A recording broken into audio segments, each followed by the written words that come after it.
A few weeks ago, Copper Mountain in Colorado got their master plan approved. Through dozens of projects aimed at improving the on-mountain experience, Copper's ideas could be absolutely revolutionary for the development of the resort. However, with recent moves made by parent company Powder, is this move too ambitious? What, if any, of the master plan projects will we see actually built out? Join us as we thoroughly explore and break down the Copper Mountain Master Development Plan.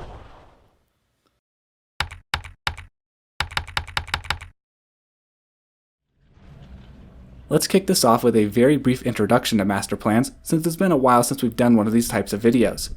Master development plans are huge documents, typically a few hundred pages, that analyze the existing issues with a mountain and propose projects to fix them. Typically lasting 10 to 15 years, these plans, called MDPs for short, outline the future of a resort's projects without establishing a set timeline. While MDPs do have to get Forest Service approval for resorts that sit on Forest Service land, which is nearly all of them, each individual project still needs its own approvals. Put in other words, approval of a master plan does not necessarily equal blanket approval for all projects contained within said MDP. These verbose documents contain a large amount of statistics and numbers contained within tables, analyzing all aspects of running a ski area, from snowmaking and parking to lift and restaurant capacity. One of the most critical concepts to understand with master development plans is a number called comfortable carrying capacity.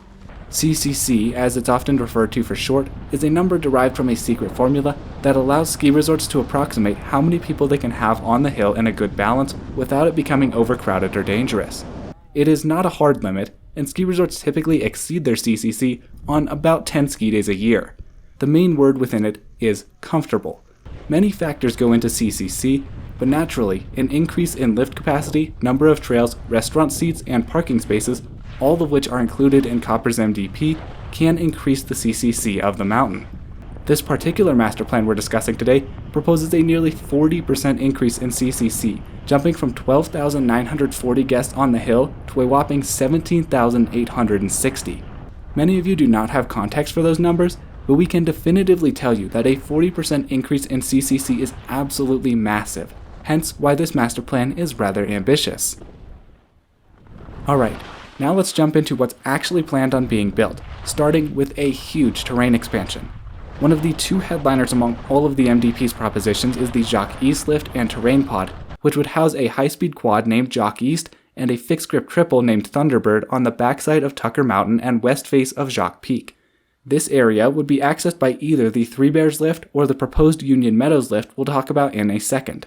An initial concern with this proposition questioned the availability of the lift due to wind. After all, there's a reason Breck's Imperial lift stops short of the true summit, while this plan has the Jacques East going all the way up. However, the Three Bears lift goes all the way to an alpine ridgeline and doesn't typically have too much of an issue with wind, so it's possible that this area just isn't that windy. This new high-speed quad would easily become the highest lift in North America, several hundred feet higher than anything at Loveland or Breck.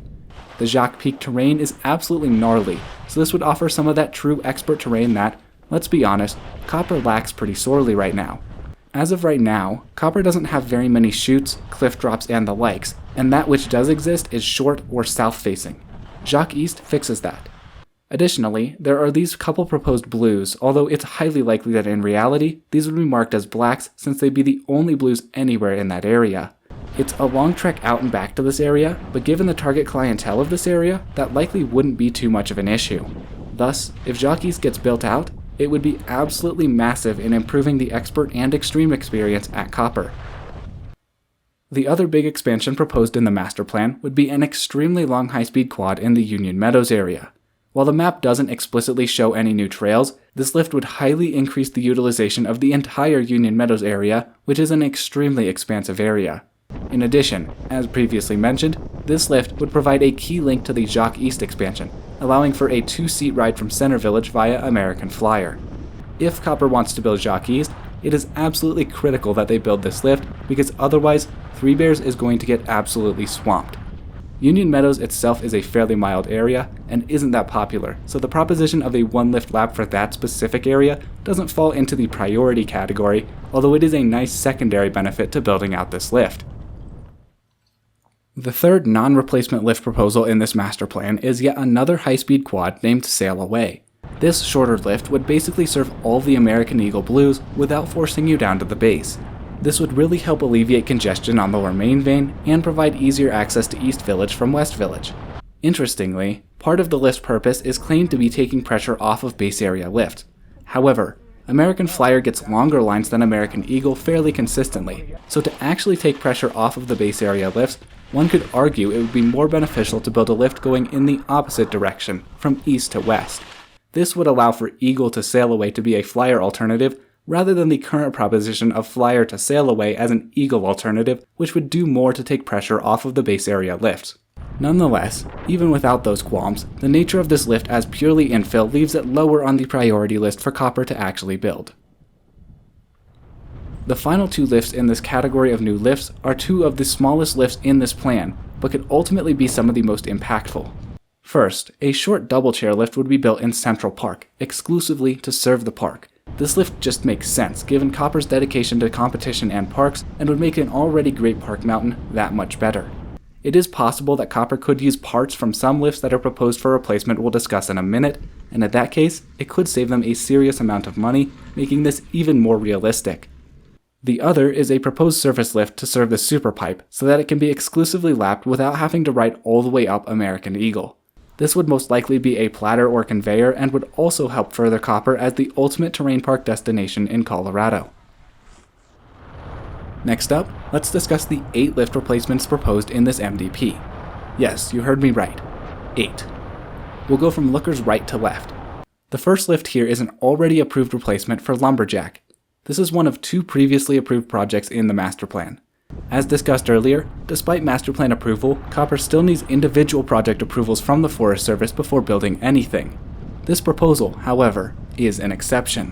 While there are still many complexities to this situation, to put this simply, because it as an individual project has already been approved in the past, Copper can go ahead and construct this lift whenever they're ready. The existing Lumberjack triple, nicknamed Slumberjack by regulars, serves some fantastic beginner terrain. However, as the name implies, it is a painfully slow ride, which discourages many from using it. The approved 6-pack replacement would go a little bit higher and would serve as a gateway to this underutilized beginner pod, taking pressure off of the other West Village greens. This is a project with almost no downside, and given the fact that it's already approved, it's a safe bet to say it's a pretty high priority. Because master plans are such long and complex documents, their approval process is equally complex and can take so long that the final documents end up with a quirk such as this. This master plan, which was just approved in February 2025, includes the replacement of the old Timberline Express quad with a new 6-pack. It just so happens that that exact lift, the Timberline Express 6-pack, had been spinning for over 3 months at the point that this plan was approved. As such, this project is irrelevant, but funny to see in the final plan. The full impact of Timberline 6 remains to be seen, but so far, while lines haven't been significantly shorter, Timberline 6 seems to be stopping for misloads and misunloads less than its predecessor, which helps move more people up the hill. Now, over in the Union Peak area of the mountain, the old slow Rendezvous triple is proposed to be replaced and extended with a high-speed quad. This is a multifaceted project, and while not exactly a headliner, it has the potential to be transformative for the overall flow of traffic at Copper. First of all, Rendezvous serves some unique, high alpine beginner terrain which is hard to come by not just at Copper, but across the North American ski industry in general. However, this terrain is very underutilized as lower level guests are intimidated by the fixed grip lift and detest the long ride time. A high-speed quad resolves both of those issues and, in conjunction with the new Lumberjack, would help to spread beginners out across the mountain. In addition to improving the beginner experience at Copper, this new lift would also help improve the advanced and expert experience by affording much easier access to the Copper Bowl on the backside of the mountain. Currently, most people prefer the Storm King T-Bar due to its easier initial access and shorter ride. However, this leads to long wait times, especially when inexperienced skiers or riders have difficulty loading and riding the lift. A high speed at Rendezvous would attract many of those inexperienced riders, alleviating the congestion the T-Bar currently sees. Additionally, the current Rendezvous can only be accessed from the top of Flyer, Timberline, or the T-Bar itself. By extending it downhill, it would be accessible from the tops of Resolution, a new and extended Alpine which we'll soon discuss, Super Bee, Accelerator, American Eagle, and the new Sailaway lift, all via the Easy Road, which itself is slated for some improvement in this MDP, which we'll discuss later on. Between improving access to the backside and attracting beginners to this underutilized pod, This lift would be hugely impactful, even without being a headliner project. In the Copper Bowl itself, both old double chairs are proposed to be replaced with newer lifts. Despite being the longer lift, Mountain Chief is slated for a new triple, while Blackjack would get a high-speed quad. The Mountain Chief lift wouldn't see much of a change in utilization even with the expansions in this plan, so its replacement would be purely due to the age of the existing lift. As such, we don't foresee this being a high priority unless the current lift starts having issues. Blackjack rarely gets crowds, but that would change if Jacques East were built, with people all returning at the same time at mid-afternoon. This is the issue that Vale's Teacup Express sees, where the lift is fine all day, but gets swamped between 2 and 3 as everybody returns from Blue Sky Basin. Copper would be aiming to get ahead of the curve here, as a high-speed quad would both directly increase capacity and reduce missed loads and unloads, which would make it operate much more efficiently. However, all that being said, Blackjack, just like its sister Mountain Chief, operates just fine right now.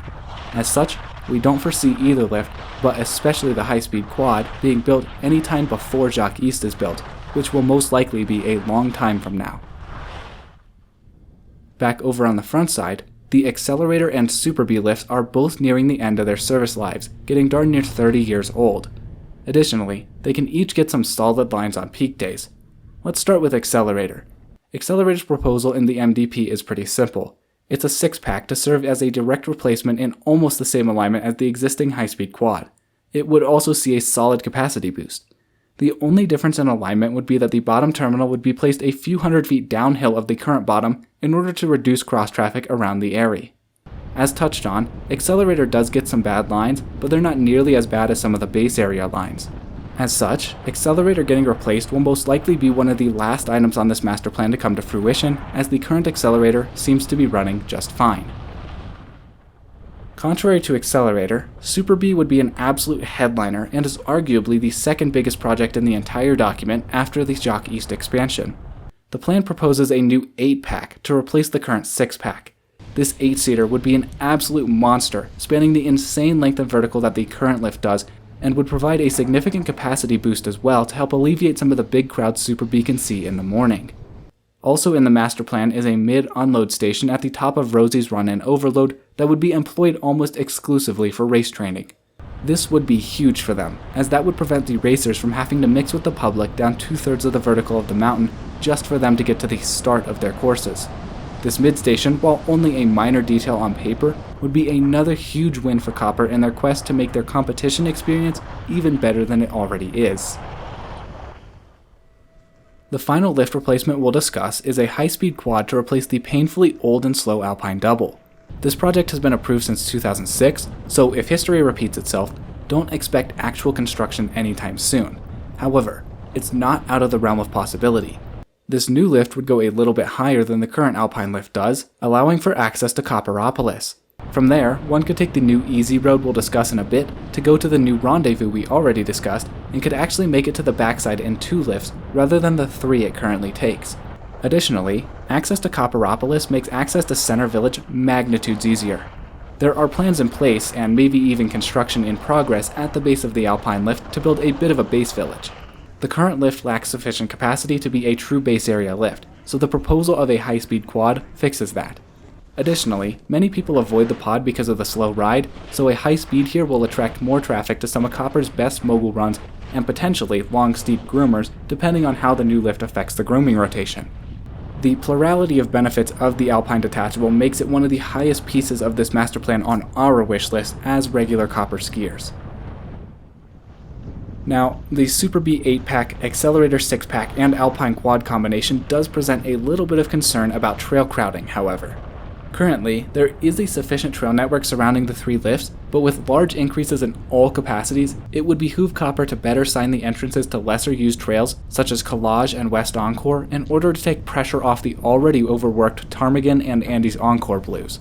The former 2 projects could also contribute to longer lines at Storm King, although that can be somewhat mitigated by the construction of the aforementioned Rendezvous Quad. Additionally, the quicker ride-up Alpine will attract more skiers to the blacks in that pod, helping to spread skiers out. However, this does not address the potential crowding on Upper Andes Encore. All in all, we'll let these projects materialize before jumping to any definitive conclusions, but trail crowding in Upper East Village does still remain a concern. That's all for the lift projects in this plan, but we're not done yet. As touched on several times throughout the duration of this video, one of the most underrated projects in this plan is a new road to replace the Easy Road segment between the Erie and the future Rendezvous Bottom terminal. This new road would be graded significantly better than the current Easy Road, making it much less painful to get over to this middle valley part of the mountain. Directly opposite this new road would be a new blue trail that would be very similar to the existing Eyedropper and Liberty runs. Over in the Blackjack pod, a new black adjacent to Lily G is proposed, which would provide a much needed alternative to the overworked current Main Street to the backside from the T-bar. Of course, the new Jacques Peak lift would include a significant terrain expansion which we already discussed. Elsewhere on the front side, there are a few new traverses proposed that would primarily serve as emergency escape routes from the more advanced terrain. Two examples of this are over under Celebrity Ridge and by the bottom of Alpine.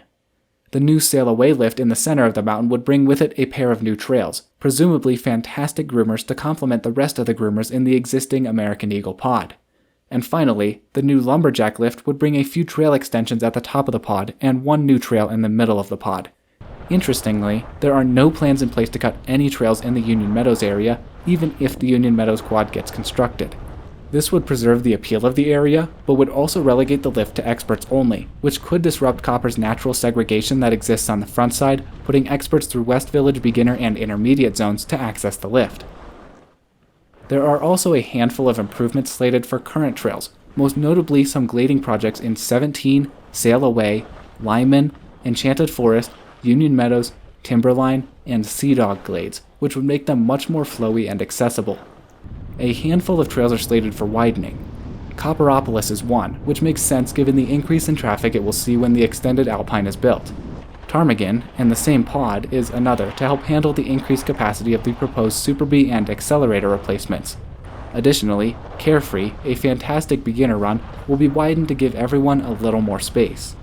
Clearcut would be widened to ease access from the new Lumberjack to the Timberline pod.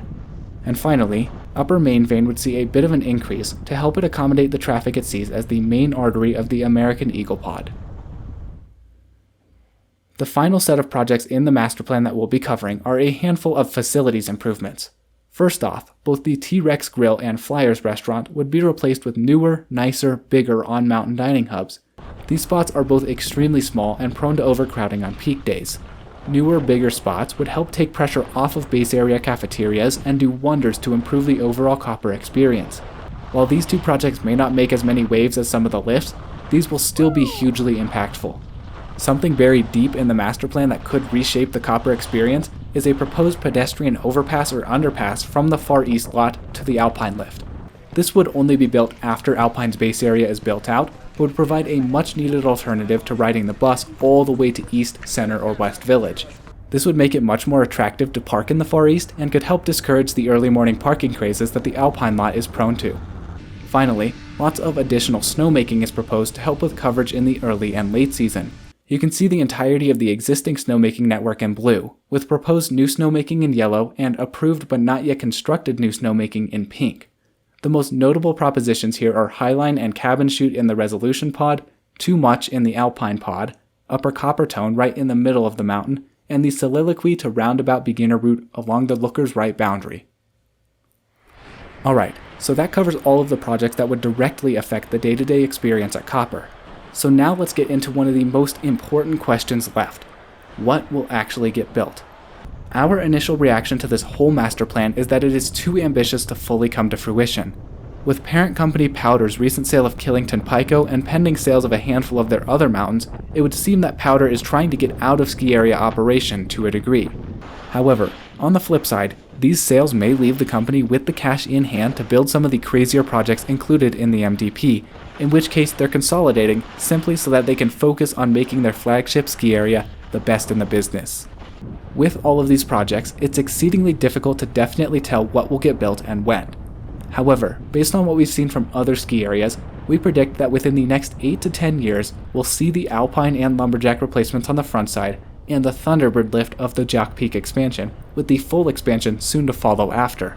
Despite the massive scale of the project, it just makes sense from a business standpoint for Copper to invest in this expert expansion, and thus it becomes a higher priority than projects such as Union Meadows or Sail Away.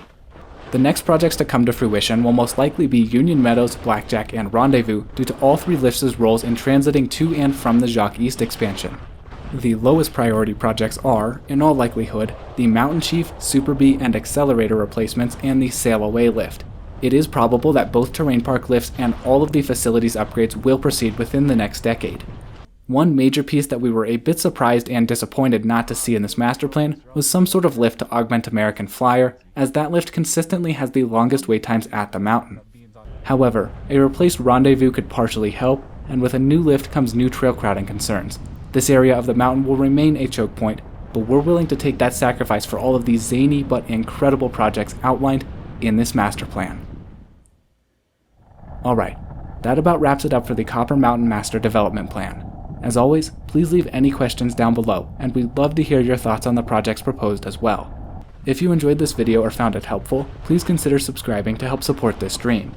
Thank you all so much for watching, especially if you're still here all the way to the end. All my love, I'm out.